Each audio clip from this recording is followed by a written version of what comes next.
So it's day, I don't even know what now, but I'm trying to put the transmission in. I just got back from vacation, and I'm running into a problem where the bell housing is hitting the pinch welds of the firewall,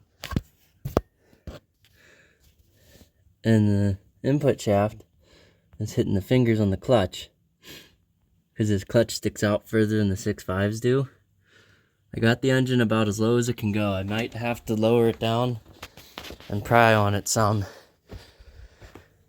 because my oil pan here is running into bad view. Believe me though, that my oil pan is running into the 4-wheel drive bracket right there.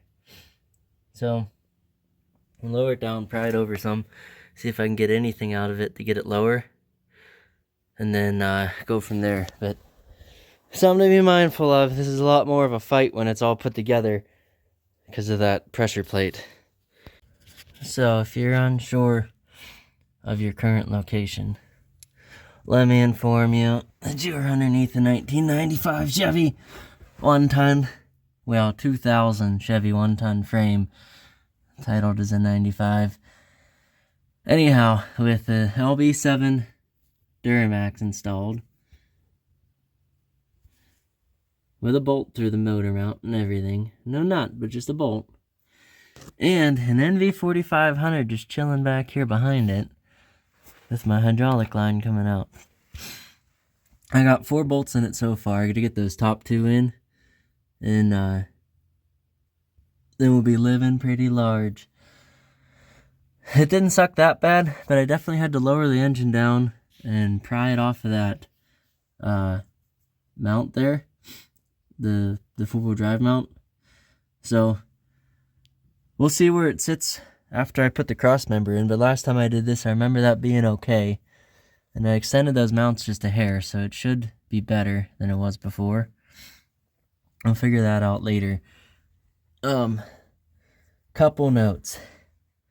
This thing is real similar to the old S10 with the 4.3 in it. It's tight trying to get this transmission in. They said I had to lower it and pry it over just to get it low enough to even get the tranny to clear this, where's it at? That pinch weld there on the firewall. Once I snuck it in there, then it was pretty easy to get past. I think the tranny's sitting right where it needs to be based on elevation of the cab. I'll figure all that out once I put this cross member in. Yeah, the couple of the bolts now for the bell housing are real tight. The same exact one on the S10, that like that bolt there on the driver's side right above the dowel pin, I can only get a ratcheting box wrench on it. So something else I noticed, and bell housing kind of took it hard. There's a crack right there. See it? There? Yeah. I don't know, that was probably the first attempt trying to get it in and setting it down on something. You can see I chipped it some too right beneath them scratches. So I don't know, it'll probably be fine. If it's not, I think the 95 bell housings are easier to, well, I pray the 95 bell housings are easier to come by. So Loctite these, stick them on, and then I think I'm going to go to bed tonight. Well, at least go inside and clean up some. And then tomorrow, I'll do the transfer case and cross member and see where we sit. I don't think I'll do any video updates until all that stuff's together. That's just a bunch of grunt work under here that sucks a lot, so you don't need to see that. It's no different than putting it in the 95. Alright, also, I'm way behind on videos. Again, I meant to do them on the airplane and just never got around to it. We had a treat of a flight, so. Also, all the stuff dripping off is condensation. Was below freezing, now it's above freezing in rain and snow, and so everything's sweating a little bit. Alright, stay tuned. So, Here's your friendly reminder to double check all your fittings before you assemble the thing inside the transmission bell housing. I put this all together and my slave leaked, and it also didn't disengage the clutch, so I'm hoping it's because my line was leaking. I put those 3 adapter fittings on. Yeah, you can see them right there. See those things? Yeah.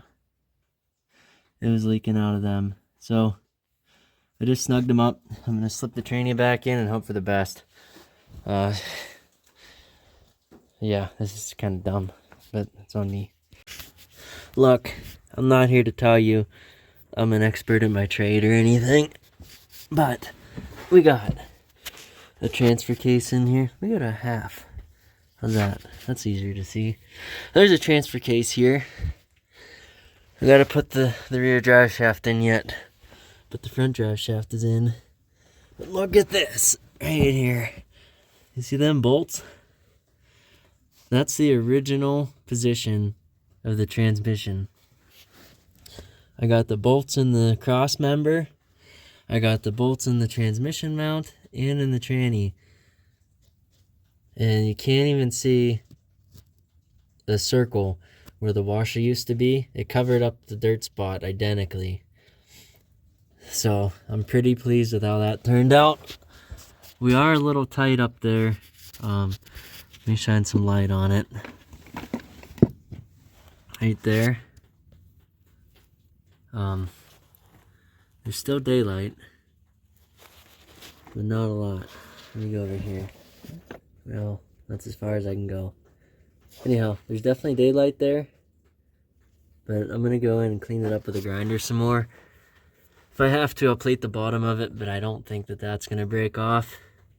I'm not doing 4-wheel drive burnouts in this thing. I'm just working it. So, big smashing success. Couldn't have turned out better, I don't think. We'll find out if the steering hits or not. That'll be the turning point of whether or not this is a success, or I gotta pull the motor mounts out and pick it up a little bit and do it again. So, just wanted to give an update that things are going well. Also, I got the clutch to disengage. I snugged up the fittings, put it all back together, wedged the pedal, came down here. I still couldn't turn it, but I grabbed the shaft with a pair of pliers and was able to get it to spin.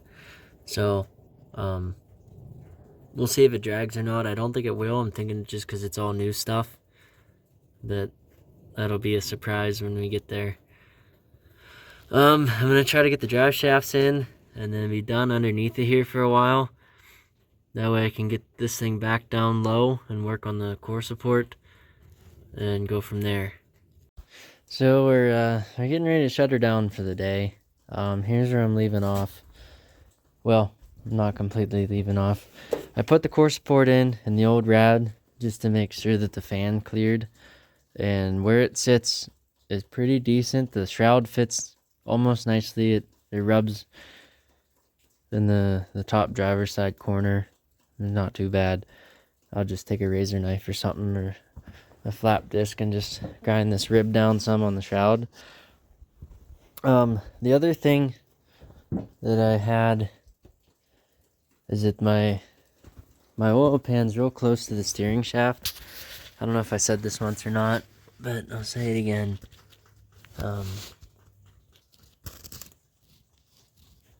Yeah, you can see the crossbar coming underneath the pan.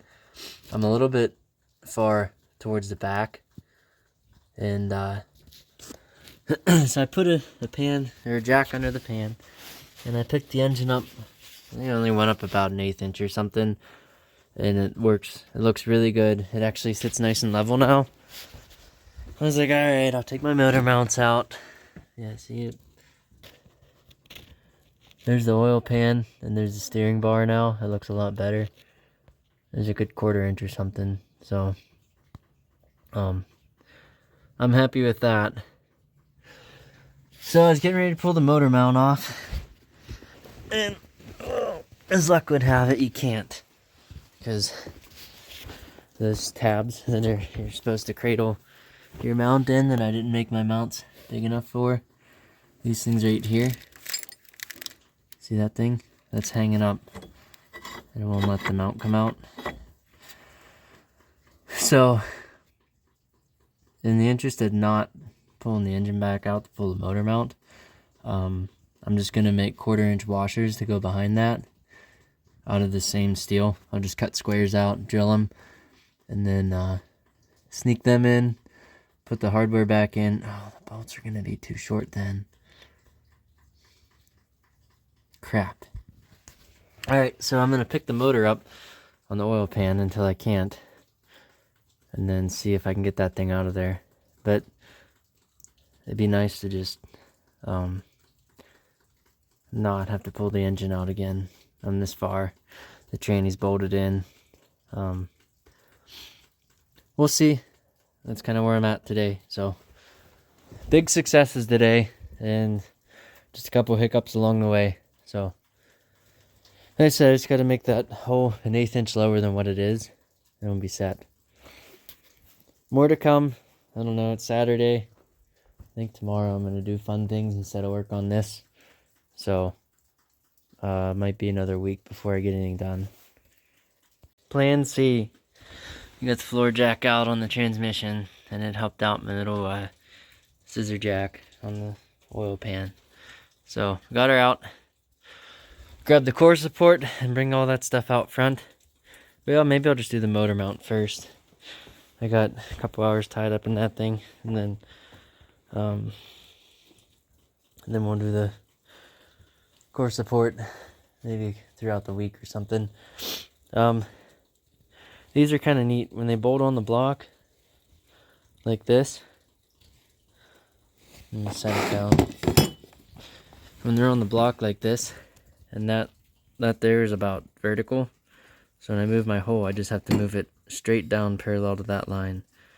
So that's the plan.